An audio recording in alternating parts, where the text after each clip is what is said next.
ओम नमः सिद्धेभ्यः। नमो अरिहन्ताणं नमो सिद्धाणं नमो आयर्याणं नमो उवज्झायाणं नमो लोये सव्यसाहूणम्। मंगलमय मंगलकरण वीतराग विज्ञान नमो ताहि जाति भय अरहंतादि महान। करि मंगल करि हो महाग्रंथ करन को काज जाते मिले समाज सब पावे निज पद राज। इस भवतरु का मूल एक जानहु मिथ्या भाव ताको करि निर्मूल अब करि मोक्ष पाव। आचार्य कल्प पंडित टोडरमल जी द्वारा विरचित मोक्ष मार्ग प्रकाशक ग्रंथ 7वां अधिकार जैन मिथ्या दृष्टियों का विवेचन यहाँ चल रहा है। सम्यक व सन्मुख मिथ्या दृष्टि की चर्चा हम कर रहे हैं। भाई यदि आपको सम्यक दर्शन चाहिए तो सम्यक दर्शन के लिए क्या क्या होना आवश्यक है। पहली बात तो ये कि किस भूमिका में सम्यक दर्शन की प्राप्ति होती है। बहुत बड़ा प्रश्न है रज भाई आज के समय में, क्योंकि हर किसी को सम्यक दर्शन चाहिए। समझ में है? भले जैन धर्म की ABCD नहीं पता हो, कुछ नहीं पता हो, या बहुत बड़े स्वाध्यायी हो, सबको लगा लेना। जितने भी जैन हैं जो सम्यक दर्शन ज्ञान चारित्र शब्द बोलना सीख गए हैं, पढ़ना सीख गए हैं, जिन्होंने ये पढ़ा है समझा है, इतना समझते हैं, प्रवचन सुन रहे हैं बार बार, इतना समझते हैं कि भाई सम्यक दर्शन है जो पंचम काल में संभव है। और सम्यक दर्शन मोक्ष मार्ग का टिकट है। सम्यक दर्शन मोक्ष मार्ग की पहली सीढ़ी है। और चूंकि पंचम काल में मोक्ष तो संभव नहीं है, लेकिन सम्यक दर्शन हो सकता है, तो पंचम काल में यदि सबसे बड़ा कुछ करने योग्य कार्य है तो क्या है? सम्यक दर्शन। अब समस्त संसार का प्रश्न खड़ा हो जाता है, भाई ये सम्यक दर्शन कैसे प्राप्त करें? पंडित जी ये बता दो। समझ में आया कि नहीं आया? मिथ्या दृष्टि जीव किस किस प्रकार के होते हैं उनकी बहुत चर्चा की है पंडित टोडरमल जी ने। 4थे अधिकार में अग्रहित मिथ्या दृष्टि जीव की चर्चा की।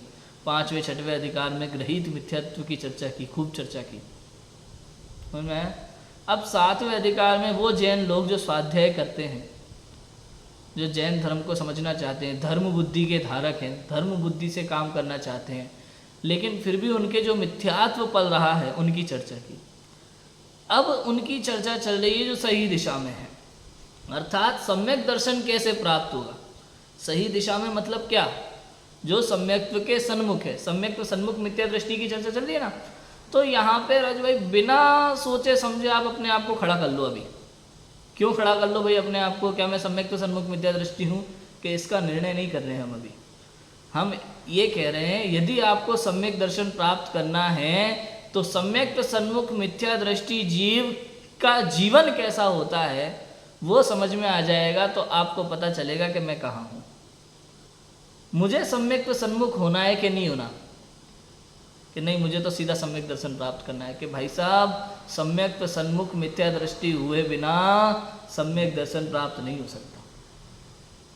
दिशा ही नहीं मिली तो दशा कैसे बदलोगे? समझ में आया कि नहीं आया? जिस प्रकार से मुनि बने बिना अरिहंत दशा नहीं होती, सम्यक दर्शन बिना रत्नत्रय नहीं होता, मोक्ष नहीं होता, उसी प्रकार से सम्यक सन्मुख मिथ्या दृष्टि हुए बिना सम्यक दर्शन भी नहीं होता। समझ में है? अब यदि आपको सम्यक दर्शन चाहिए, यदि आपको सुख चाहिए, आपको सम्यक दर्शन करना है तो क्या क्या जरूरी है वो यहाँ बता रहे हैं। पहली तो जो कंपलसरी चीज़ें जो आपके हाथ में नहीं है किंतु आपको मिल गई।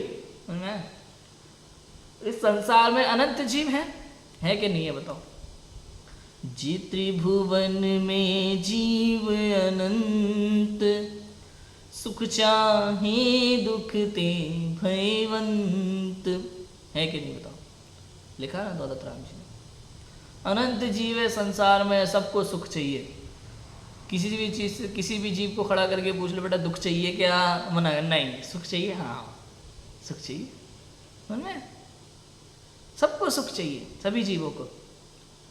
हम सबको सुख चाहिए, लेकिन सुख के लिए अनेक प्रकार के हम प्रयत्न भी करते हैं। किंतु वो प्रयत्न होते हैं सारे झूठे। भाई झूठे कैसे कह रहे हो आप? वो इसलिए कह रहे हैं कि अनादिकाल से तुम स्वयं प्रयत्न कर रहे हो लेकिन तुम्हें सुख नहीं मिला, इसलिए झूठे। अगर सच्चा होता तो अब तक मिल गया होता। समझ में आया राज भाई?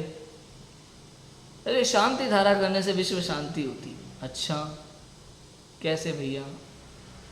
सिद्ध करो, विचार करो इस पर। बिना विचारे कोई काम नहीं होता जीवन में।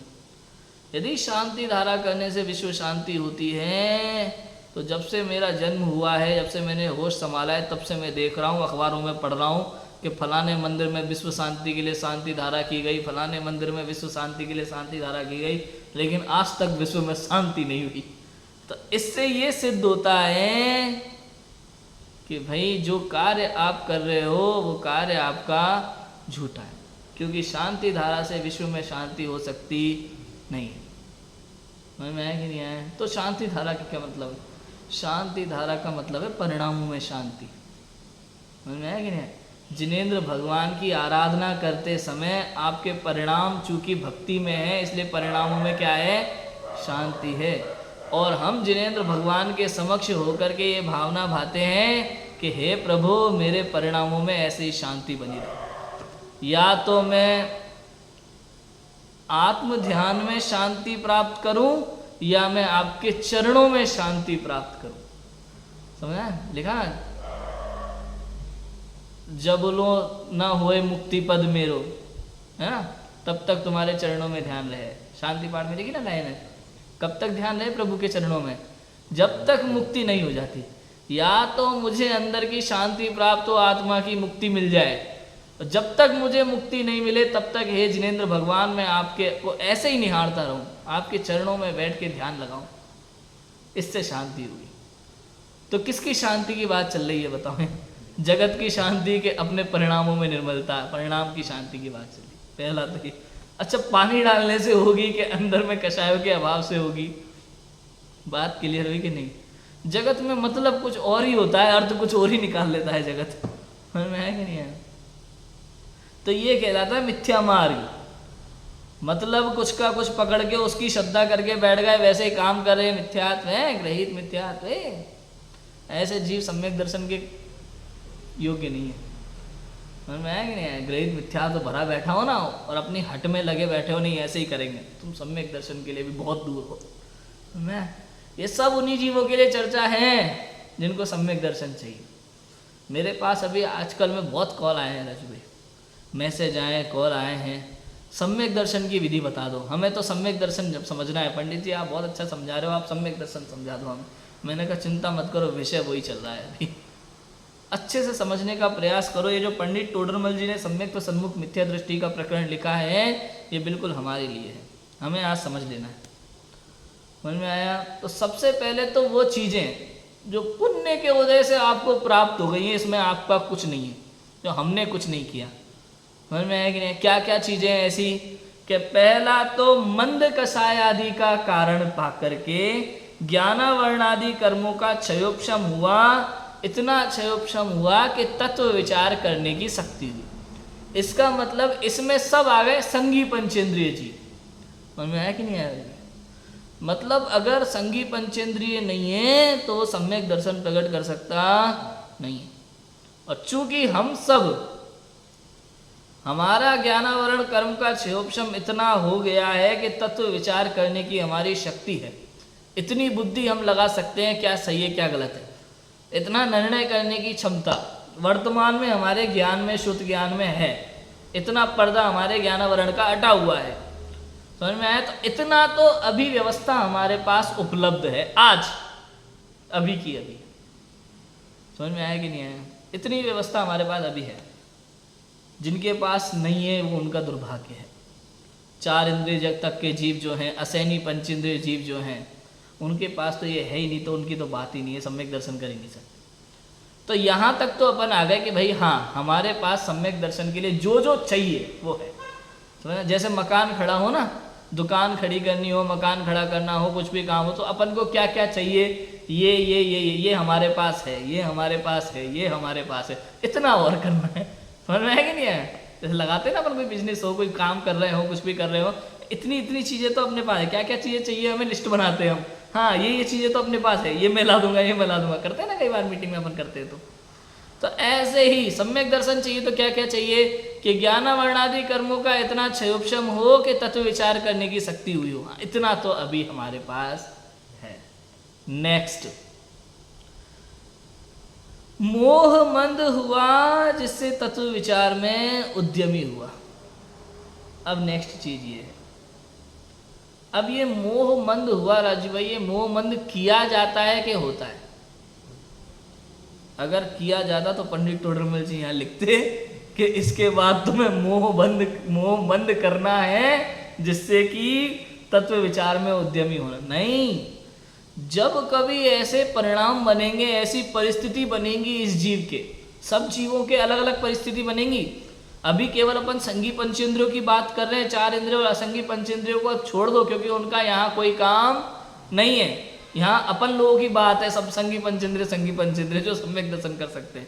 इसमें पूरे चारों गति के जीव ले लो, 83 गति के भी, सबकी बात चल रही है बराबर से, ठीक है। अब मोह मंद हुआ जिससे तत्व विचार में उद्यमी हुआ। किसी भी जीव के कैसी भी ऐसी परिस्थितियां बनेंगी जब उसके मोह उस समय मंद हो जाएगा। ये मोह मंद होने वाले परिणाम जानते हैं आप?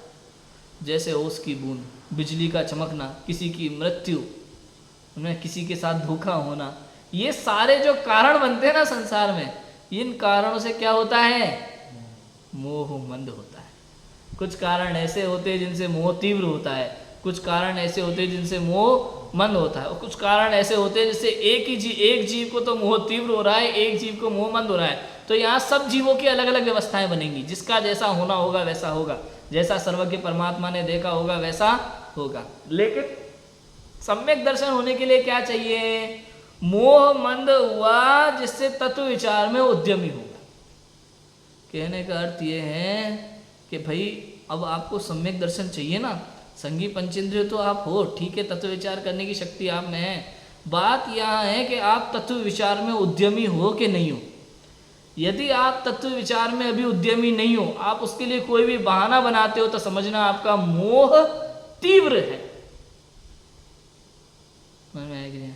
पंडित जी घर है, परिवार है, हम तो घर गृहस्थी में उलझे वाले लोग हैं। देखो हमारी जो है दुकान है, हमारा व्यापार है, हमारी नौकरी है, समझ में है? हम ज़्यादा से ज़्यादा 15-20 मिनट मंदिर में आ सकते हैं, पूजा प्राचार कर सकते हैं, शाम को आके आरती उतार लेंगे।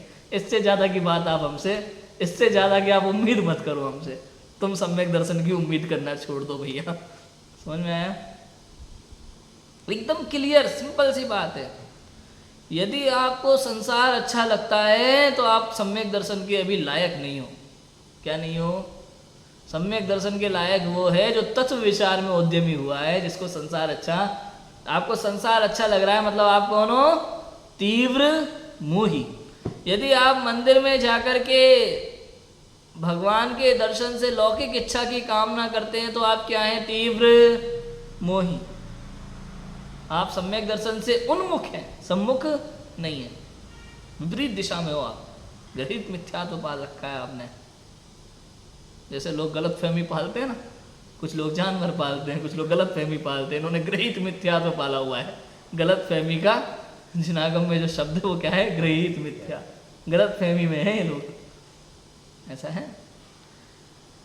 यदि आपको छोटी छोटी परिस्थितियों में, बाह्य निमित्तों में आपको फेर फार करने का भाव आता है, आप दिन भर आकुलित व्याकुल रहते हैं, तो आपका मतलब, तो इसका मतलब क्या है? आप तीव्र मोही हैं।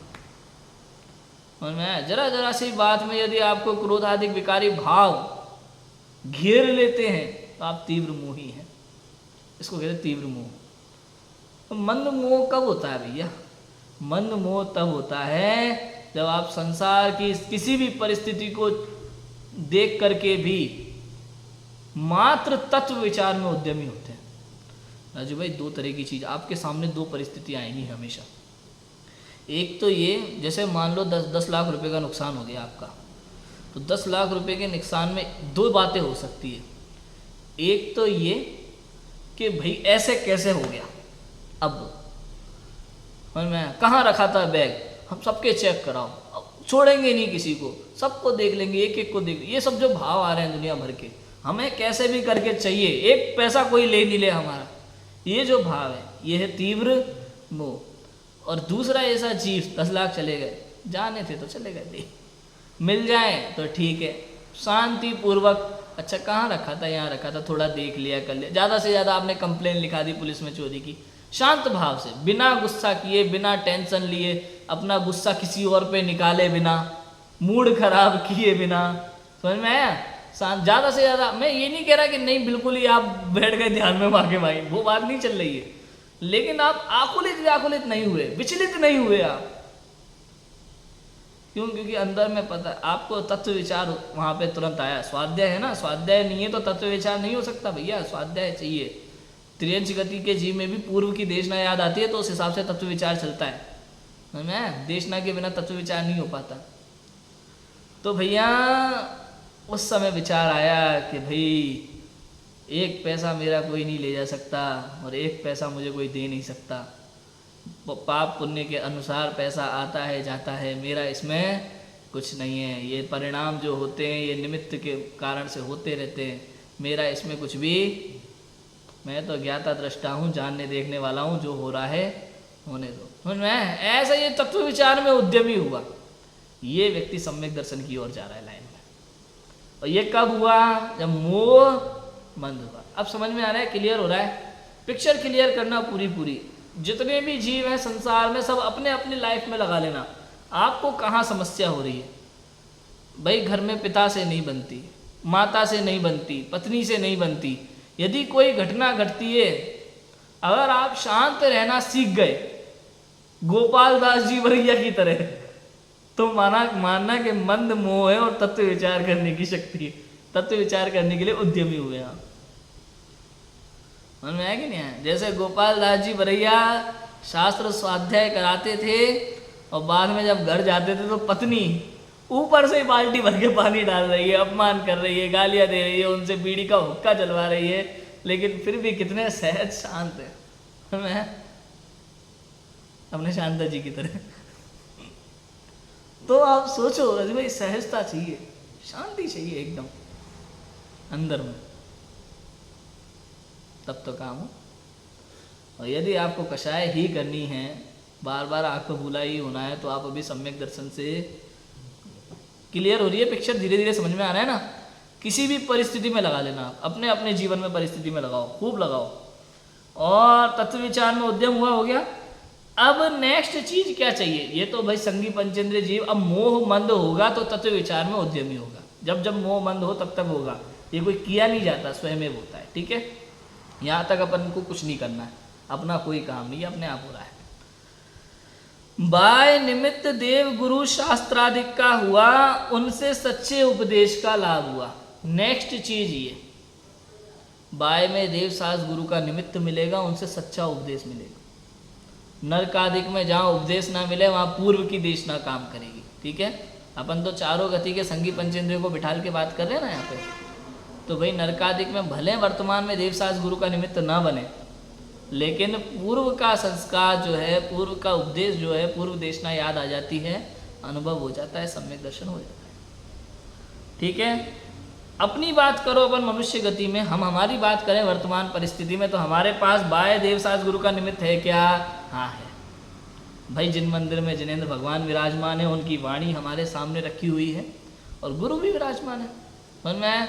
देवशास्त्र गुरु का हमें निमित्त है, उनसे सच्चे उपदेश का लाभ हुआ। भगवान महावीर की वाणी आचार्य परंपरा से, गुरुओं से हमारे पास आ गई, तो हमारे पास देवशास्त्र गुरु का निमित्त मिला कि नहीं मिला? जिनवाणी को समझाने वाले बैठे हुए कि नहीं बैठे, है ना? तो अपना ये महापुण्य का उदय है रज भाई, ये अपन गिनती में आ गए। अब इसमें आप लगा लो कौन कौन इसमें आ गया।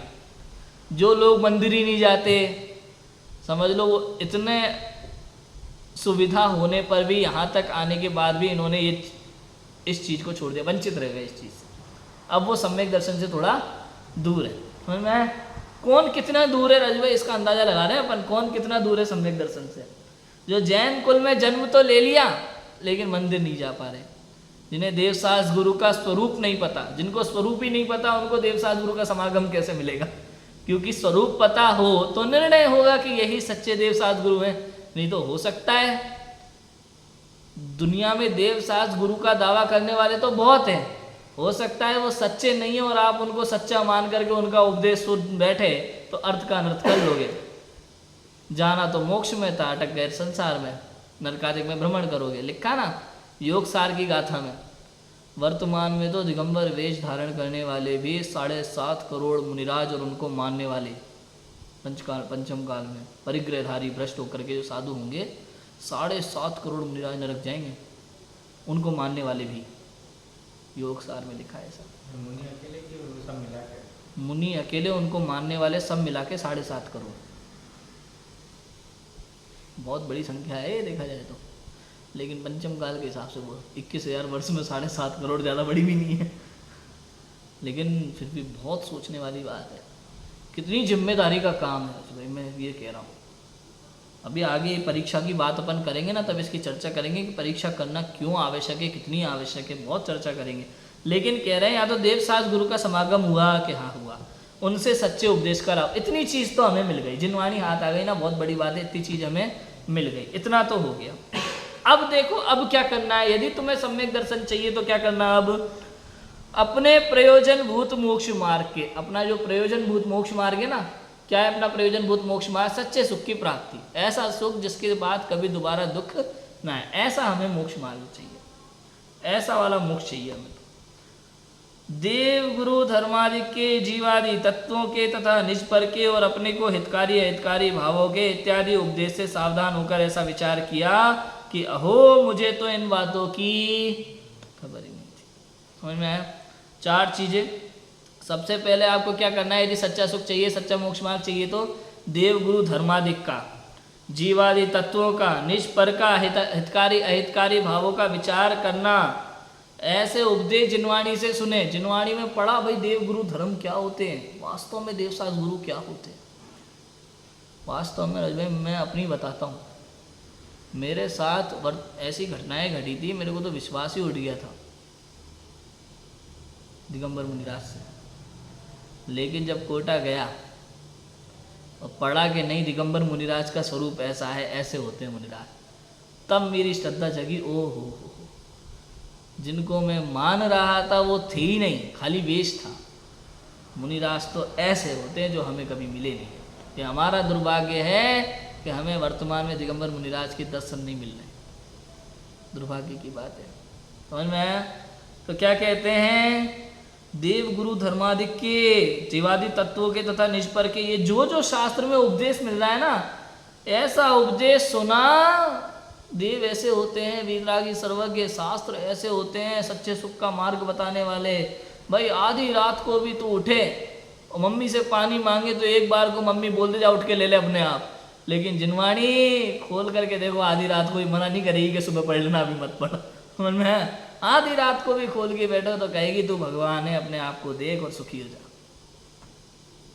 आधी रात को भी जिनवाणी तुझे भगवान कह के बुलाएगी। क्लियर है कि नहीं? तो उस उपदेश को सुनकर के, जिनवाणी के उपदेश को सुनकर के, देवसाज गुरु ऐसे होते हैं, गुरु की महिमा सुन करके, जीवादि तत्वों का विचार करके, उनको सुन करके, समझ करके, निज पर की भिन्नता को समझ करके कि ऐसा है, तब ऐसा लगे ओहो मुझे तो इन बातों की खबर ही नहीं थी। मतलब अब समझ में आया? सम्यक दर्शन के लिए आपको देवसाज गुरु का स्वरूप पता होना चाहिए, जीवादि तत्वों का स्वरूप पता होना चाहिए, निज पर की भिन्नता पता होना चाहिए। इसका अर्थ है आपको चारों अनुयोगों की समझ होना चाहिए, चारों अनुयोग का आपका स्वाध्याय चाहिए। वर्तमान में मनुष्य गति है ना, इतना चाहिए भैया, थोड़ा थोड़ा, ज़्यादा नहीं। आपको पूरा प्रकांड विद्वान नहीं बनना है, लेकिन आपको प्रयोजन भूत देवसाज गुरु, 7 तत्व, स्वपर का विवेकी, प्रयोजन भूत तत्वों की जानकारी तो आपको करनी ही पड़ेगी, उसके बिना काम नहीं चलेगा। जैसे आपको चाय की दुकान खोलनी है तो कम से कम चाय बनाना आना जरूरी है, बाकी कुछ चाय नहीं आए। ऐसे यदि आपको मोक्ष चाहिए तो देव गुरु धर्म का निर्णय और 7 तत्वों का निर्णय, स्वपर का निर्णय, शुद्धात्मा का ध्यान, ये जरूरी है, इसके बिना कुछ आए ना आए, पूरे द्वादशांग का ज्ञान हो ना हो, हमें कोई दिक्कत नहीं है। क्लियर है? ऐसा है। अब इतना सुना, ओ मुझे तो इन बातों की खबर ही नहीं थी, मैं भ्रम से भूलकर प्राप्त पर्याय में ही तन्मय हुआ। मैं हर भव में अनादि काल से जो पर्याय मुझे प्राप्त हुई, मैंने समझा यही मैं हूं, और उस पर्याय संबंधी काम करता रहा और दुखी रहा। जब डॉगी बना तो हड्डी चबाता रहा, सुअर बना तो पोटी खाता रहा, नरक में गया तो डंडे खाता रहा और मारता रहा, देव बन गया तो अमृत में सुखी हो रहा हूँ, भोग विलास में सुखी हो रहा हूँ, चींटी बना तो चींटियों की तरह लाइन में चल रहा हूँ, मच्छर बना तो कानों पे भिन-भिना रहा हूँ मनुष्य। मतलब समझ में आ रहा है आपको? प्राप्त पर्याय में तन्मय हुआ। हमें लगता है यही सब कुछ है। मच्छर बन गए तो B+ और A+ में ढूंढ रहे हैं स्वाद, नहीं है। ये गंभीर बातें हैं। ये जो मैं बातें बोल रहा हूँ ना, ये हमारे साथ घटी हुई वो घटनाएं हैं जो मैं आपको याद दिलाने की कोशिश कर रहा हूँ। जिनवाणी कहती है किस किस पर्याय में जन्म नहीं लिया भाई, तूने क्या क्या नहीं किया। प्राप्त पर्याय में ही मैं तन्मय हुआ। ऐसा लगता था यही जिंदगी है बस, जैसे वर्तमान में लोगों को लगता है ना यही जिंदगी है, मरना नहीं चाहता। ऐसे जब कीड़े मकोड़े बने गंदे गंदे, आपको क्या लगता है? आप दूसरे जीवों को देख करके ऐसा, ऐसी पर्याय किसी को ना मिले, उससे पूछो वो मरना नहीं चाहता। समझ में है कि नहीं है? आपको क्या लगता है? वो चाहता है कि उसे ऐसी पर्याय ना मिले? नहीं। हो सकता है आप डॉगी को देख करके दूसरे व्यक्ति को डॉगी बोलते हो, और डॉगी डॉगी आपस में आपको देख करके दूसरे डॉगी से बोलते हो हट मनुष्य। क्या लगता है आपको? आपको लगता है आप ही समझदार हो, आप ही सबसे अच्छे हो। उनको वही अच्छा लग रहा है, उनको वही पर्याय में मजा आ रहा है, उनको लगता है यही मैं हूं। चाहे कितना ही हीन हो, लेकिन उसको अपने आप में, वो अपने आप को तो ऊंचा ही समझता है। समझ में आया कि नहीं आया? अब और थोड़ा समझें इस बात को और क्लियर करें। प्राप्त पर्याय में ही तन्मय। अभी 3 कैटेगरी के लोग हैं। एक तो उच्चतम वर्ग, एक मध्यम वर्ग, एक जघन्य वर्ग, है ना। मध्यम वर्ग से मिडिल क्लास बोलते हैं। जैसे अमीर लोग करते हैं ना, अजी भाई हमारी बराबरी तुम्हारी बराबरी। आपको क्या लगता है मिडिल क्लास में नहीं होता ऐसा? है हर चीज में उनको मतलब ये है, जैसे अमीर लोग अपने आप को ही बड़ा समझते हैं कि मैं ही बड़ा हूँ, मैं ही अच्छा हूँ, मेरा ही जीवन है, बाकी सब तो पागल है। ऐसे ही किसी मिडिल क्लास के घर में चले जाओ, उसको भी यही लगेगा अपने घर में मैं राजा हूँ। समझ में आया कि नहीं आया?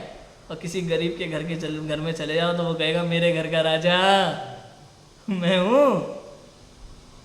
मुख्यमंत्री कहेगा तुम क्या समझ रहे हो मैं मुख्यमंत्री हूँ। प्रधानमंत्री कहेगा तुम क्या समझते हो मैं प्रधानमंत्री हूँ। लेकिन सब अपने अपने में राजा समझते हैं, अपने आप को कम कोई नहीं मानता। इसको कहते हैं प्राप्त पर्याय में तन्मयता। जिस पर्याय में ये जीव गया उस पर्याय में इसने अहम भाव किया, पर्याय में अहम भाव किया, जबकि वो पर्याय से सदा भिन्न था। अरे एक ही आत्मा चींटी बन रही है, मच्छर बन रही है, हाथी बन रही है, घोड़ा बन रही है, गधा बन रही है। समझ में आया कि नहीं आया? लेकिन कभी आत्मा आत्मा रहा ना, वो कभी चींटी का शरीर बन पाया हमेशा के लिए, ना कभी हाथी का बन पाया, ना घोड़े का बन पाया, ना गधे का बन पाया। आत्मा तो हमें तो मतलब प्राप्त पर्याय में तन्मय होता है। लेकिन ऐसा है। क्लियर है कि नहीं है? और इस पर्याय की स्थिति तो थोड़े काल की है। अब हम अपनी बात करते हैं मनुष्य पर्याय की। इस पर्याय की स्थिति तो कितनी है? थोड़े काल की स्थिति है। और मैं इसी में तन्मय हो रहा हूँ, मैं इसी में लगा पड़ा हूँ कि मैं बहुत बढ़िया भैया, घर के लिए पैसे कमाऊंगा, माँ बाप की सेवा करूंगा, है कि नहीं? ये सब अच्छे भाव है, कोई दिक्कत नहीं है भाव में। लेकिन तूने इसी को जीवन समझा ना। मैं क्या कह रहा हूँ, आप माँ बाप की सेवा कर रहे हैं, परिवार के लिए कर रहे हैं, आप व्यापार आदि करते हैं, इसमें कोई बुराई नहीं है। लेकिन इसका नाम जीवन नहीं है। पढ़ाई लिखाई नौकरी ये सब करना आपके जीवन का एक हिस्सा है छोटा सा, लेकिन यह आपका जीवन नहीं है। ये मनुष्य पर्याय आपको मिली है तत्व चिंतन के लिए, तत्व निर्णय के लिए, आत्मानुभव के लिए, मोक्ष मार्ग के लिए, मोक्ष प्राप्त करने के लिए। इसके लिए मिली है मनुष्य पर्याय आपको। पूरा जीवन गधा मजदूरी करने के लिए नहीं मिली है, ये समझना है। मैं मोह मंद हो तो ऐसा विचार आए, इसलिए लिखा कि यहां मुझे सर्वनिमित्त मिले हैं। ये सर्वनिमित्त मिले क्या मतलब है? जो जो आपको मिलना चाहिए था वो सब मिल गए। बताओ, जो जैन कुल में जन्म नहीं मिला लेकिन संगी पंचेंद्रिय जो हैं, तत्व विचार करने की शक्ति तो है, लेकिन जिनको देव साज गुरु का समागम नहीं मिला, सच्चे उपदेश का लाभ नहीं मिला, लेकिन हमको तो वो भी मिल गया ना। बराबर है कि नहीं है?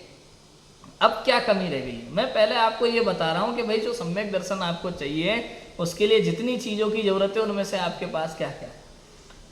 जैसे चाय की दुकान खोलनी हो ना, तो आपके पास क्या क्या है भाई? एक गुमटी है, टेबल है, स्टोव है कि नहीं है, वो पतीला क्या बोलते भगोना है कि नहीं है या नहीं, शक्कर पत्ती और ले आओ भैया, दूध ले आओ थोड़ा सा, तो चाय बन जाएगी। मतलब समझ रहे हो आप बात को? तो ऐसा है। तो कितनी कितनी चीजें भाई, इतने इतने बाह्य निमित्त तो हमारे पास है, इतना और चाहिए, वो बात चल रही है। तो इन बातों को बराबर समझना चाहिए, क्योंकि इनमें तो मेरा ही प्रयोजन भाषित होता है। किन में? किन में? किन में? ये जो सच्चा उपदेश मिला ना सुनने को, इसमें जिसको सुनकर के ये भाव आया था कि अहो मुझे तो इन बातों की, मुझे ये बातें, ये शास्त्र की बातें, ये जिनवाणी की बातें एकदम बराबर से सुनना और समझना चाहिए। समझ में आया?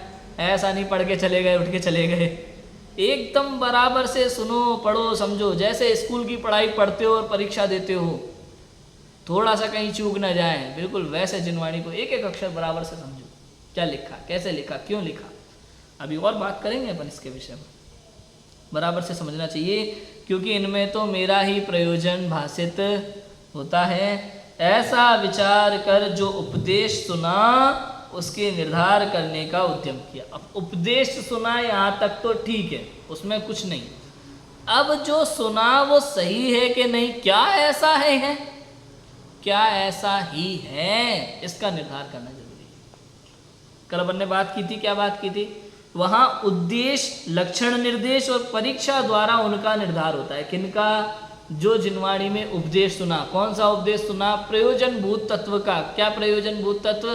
के पहले तो देव गुरु धर्म का निर्णय, 7 तत्व, प्रयोजन भूत 7 तत्व, स्वपर का विवेक, चौथा अपने को हितकारी अहितकारी भाव।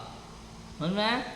ये जो शास्त्र में उपदेश सुना इन सब के बारे में, अब इसको सुनने के बाद इसका निर्णय करना है, क्या ऐसे ही है? समझ में आया? शास्त्र में कुछ बातें ऐसी हैं जिसका निर्णय किया जा सकता है, हमारे इतनी क्षयोपशम ज्ञान में क्षमता है कि हम निर्णय कर सकते हैं। कुछ बातें ऐसी हैं जो मात्र केवल ज्ञान गम्य है, क्षयोपशम ज्ञानी के बस की बात नहीं है। तो जो केवल ज्ञान गम्य है उसमें ज़्यादा बुद्धि मत लगाना, और जो क्षयोपशम ज्ञानी के बस में है उसमें आप बुद्धि लगाना। ठीक है, इसकी भी बात करेंगे अपन। तो अभी क्या कहते हैं, वहाँ उद्देश्य, लक्षण, निर्देश और परीक्षा द्वारा उनका निर्धार होता है। इसलिए पहले तो उनके नाम सीखे, वो उद्देश्य हुआ। नाम सीखना वो उद्देश्य है। उद्देश्य शब्द अलग है, उद्देश्य अलग है। उद्देश्य माने प्रयोजन और उद्देश्य माने नामादिक, संज्ञा सर्वनाम जैसी चीज है। वहाँ उद्देश्य, लक्षण, निर्देश। सबसे पहले तो उद्देश्य माने जीव, अजीव, आश्रव, बंध, संवर, निर्जरा, मोक्ष, ये 7 तत्व होते हैं। पुण्य पाप मिला दो तो 9 पदार्थ हो जाते हैं। देव गुरु धर्म, वीतरागी सर्वज्ञ देव हैं। ये सब जो उपदेश है वो लक्षण निर्देश में आ गई आपकी परिभाषा, डेफिनेशन। जो जानता है, सुख दुख का अनुभव करता है, वो जीव है। समझ में आया कि नहीं आया? उद्देश्य, उद्देश्य और उद्देश्य, एक में शा आधा है और या है, और इसमें शा पूरा है या नहीं है। उद्देश्य और उद्देश्य। तो उद्देश्य मतलब तो प्रयोजन होता है, यहाँ केवल उद्देश्य। उद्देश्य माने नामादिक। समझ में आया? लक्षण निर्देश में आ गई उनकी डेफिनेशन। उद्देश्य मतलब लक्ष्य वाला। हाँ, मतलब जीवादि 7 तत्व के नाम याद करना। नहीं, ऐसे क्या उद्देश्य है? तो उद्देश्य मतलब एक लक्ष्य होता है, वो उद्देश्य है, वो उद्देश्य। उसका मतलब उद्देश्य है। समझ में? तो उद्देश्य माने नामादिक। यहाँ आपको 24 तीर्थंकर के नाम याद करना चाहिए। है ना। अरिहंत सिद्ध पंच परमेष्टि के नाम याद होंगे, नमोकार मंत्र याद करो, 7 तत्व याद करो, है ना, 6 द्रव्य याद करो, 9 पदार्थ याद करो, और षटलेश्या, 5 समवाय, षटकारक, 47 शक्तियाँ, सामान्य गुण, विशेष गुण, ये जो चीज़ें हैं, 5 भाव, 4 भाव, जैन दर्शन के सिद्धांत हैं, स्याद्वाद अनेकांत, ये सब डेफिनेशन सहित याद करो आप। ज्ञानावर्ण आदि 8 कर्मों के नाम, 148 प्रकृतियों के नाम, ये जो चीज़ें हैं मेन महत्वपूर्ण चीज़ें, ये आपको याद होनी चाहिए। अब नाम याद कर लिए तो नाम से काम नहीं चलेगा भाई, परिभाषा याद कर लो, करना पड़ेगा कि जीव अजीव पढ़ लिया आपने, लेकिन जीव क्या अजीव क्या पता नहीं, परिभाषा याद करो। जो जानता है देखता है सुख दुख का अनुभव करता है वो जीव है, जो जानता देखता नहीं है सुख दुख का अनुभव नहीं करता वो अजीव है। समझ में? ये सब चीज़ें तो उद्देश्य और लक्षण निर्देश, ये तो हुए नाम और डेफिनेशन। अब ये नाम और डेफिनेशन कैसे पता चलेगा राजू भाई? शास्त्र से। शास्त्र में जैसे जैसे नाम और डेफिनेशन आए हैं वैसा वैसा रट लो एकदम, इसमें अपनी बुद्धि मत लगाओ, क्योंकि जीव की परिभाषा जो दी है वही आपको रखनी है, आप अलग से परिभाषा नहीं बनाओ। समझ में आएगी नहीं? अजीब के लिए सब बांधी हुई है, तो वो रट लो आप, उसमें बुद्धि मत लगाओ। बुद्धि कहाँ लगेगी? परीक्षा द्वारा उनका निर्धार करना कि भाई यहाँ लिखा है जो जानता देखता है अनुभव करता है वो जीव है, तो दुनिया में कौन है जो जानता देखता है अनुभव करता है, हम उसी को जीव कहेंगे आज से। बात समझ में आ गई? इस तरह से परीक्षा द्वारा उसका निर्धार होगा। इसलिए पहले तो उनके नाम सीखे, वह उद्देश्य हुआ, फिर लक्षण जाने, फिर ऐसा संभवित है कि नहीं, ऐसे विचार सहित परीक्षा करने लगे। जैसे शास्त्र में आया भाई जो जो वीतराग और सर्वज्ञ होते हैं वो भगवान हैं, पूज्य हैं। अब दुनिया में जो जो कह रहे हैं कि नहीं हम भगवान हैं, हम भगवान हैं, मंदिर बने जगह जगह, लगाओ वहाँ जाके, इनमें वीतरागता है कि नहीं, सर्वज्ञता है कि नहीं? अब राजू भाई वीतराग सर्वज्ञ तो ठीक है, इसकी भी तो डेफिनेशन याद करो, तब तो पता चलेगा वीतरागता सर्वज्ञता क्या है। तो वीतराग सर्वज्ञता की डेफिनेशन पता करो, लक्षण पता करो, लक्षण निर्देश हो ना, लक्षण निर्देश पढ़ने के बाद फिर परीक्षा करो। ओ जो मोह राग द्वेष से रहित होते हैं वो वीतरागी हैं, राग द्वेष नहीं पाया जाता, और इनके जो ये कह रहे हैं ना ये भगवान है, ये तो राग द्वेष करते पाए जा रहे हैं, अस्त्र शस्त्र सहित है, इसके लिए राग कर रहे हैं, इसके लिए द्वेष कर रहे हैं, इनके तो मित्र भी है, परिवार भी और शत्रु भी है, राक्षसों का संहार कर रहे हैं। तो इनके यहाँ वीतरागता नहीं है। मतलब ओ सर्वज्ञता, अच्छा मतलब ये वरदान देते हैं और वो इन पे भारी पड़ जाता है बाद में, मतलब इनको पता ही नहीं है कि हम जो वरदान दे रहे हैं वो हमी पे भारी पड़ने वाला है, फिर भी सर्वज्ञ है। तो कहते हैं भैया सर्वज्ञता का ऐसा लक्षण होता नहीं है। ये कह रहे हैं अपने आप को हम सर्वज्ञ हैं, थोड़ी थोड़ी देर में नारद जी खबर सुनाने आ रहे हैं, समझ में? इन्हीं को पता नहीं है आगे क्या घटना घटने वाली है और कह रहे हैं सर्वज्ञ हैं। तो ऐसे सर्वज्ञ नहीं होते। सर्वज्ञ का मतलब है जो सबको जाने, जिनके ज्ञान में जरा सी कोई चीज बाकी ना रह जाए, वो सर्वज्ञ है। जरा सा आपने प्रश्न उठा दिया कि सर्वज्ञ ये नहीं जानते, तो सर्वज्ञ नहीं हो सकते। सर्वज्ञ मतलब आप कोई नहीं कह सकता कि वो उनके जानने में ये नहीं आता होगा। अरे लोकालोक को जो एक साथ एक समय में स्पष्ट रूप से जानते हैं वो सर्वज्ञ हैं, समस्त लोकालोक को। आजकल बच्चों से परिभाषा पूछ लेते ना, सर्वज्ञ किसे कहते, तो परिभाषा सुनाते, जो 3 लोक 3 काल के समस्त पदार्थों को एक साथ एक समय में स्पष्ट रूप से जानते हैं वो सर्वज्ञ है। पूरी डेफिनेशन है, लेकिन एक गड़बड़ हो गई, उनने कह दिया 3 लोक, तो आलोक को जानते कि नहीं जानते? लोकालोक, लोकालोक के समस्त पदार्थों को एक साथ एक समय में स्पष्ट रूप से जानते हैं वो कौन है? सर्वज्ञ है। ये परिभाषा है पूरी। तो ऐसे परिभाषा याद होगी तब आप निर्णय कर पाओगे। जरा सी एक शब्द छूट गया परिभाषा में तो निर्णय अधूरा हो जाएगा, है? तो ऐसा संभवित है कि नहीं? तो अच्छा इनके यहाँ तो ऐसा पाया जाता है जो ये भगवान बता रहे, मतलब ये हमारे भगवान नहीं, ये सच्चे भगवान नहीं है, ये सच्चे भगवान नहीं। और जहाँ जिस मंदिर में आए देखा हाँ ये है, क्यों? क्योंकि लक्षण से बराबर बात मिल रही है। तो इस प्रकार से यह क्या होगा? निर्णय। देवशास्त्र गुरु का इसी प्रकार से निर्णय करना, निर्धार करना विचार पूर्वक होता है। अब कैसे क्या होगा, कैसे हम विचार करेंगे, किस प्रकार से विचार करना चाहिए, किस प्रकार से तत्व निर्णय करना चाहिए, सबसे महत्वपूर्ण प्रकरण यही है। तत्व विचार कैसे करना, तत्व विचार कैसे करना, तत्व विचार की क्या विधि हो सकती है? लिखा तो है ना तत्व विचार करना, तत्व विचार करो तो निर्णय होगा, तत्व विचार करो तो निर्णय होगा। यहाँ ये विचार जो है तत्व विचार, ये तत्व विचार क्या है, तत्व विचार की जो प्रोसेस है इसमें आखिर क्या क्या होता है, ये चर्चा है। इसकी कल अपन आराम से बैठ करके शांति से चर्चा करेंगे। अभी की बात को विराम देते हैं। ओम नमः सिद्धि।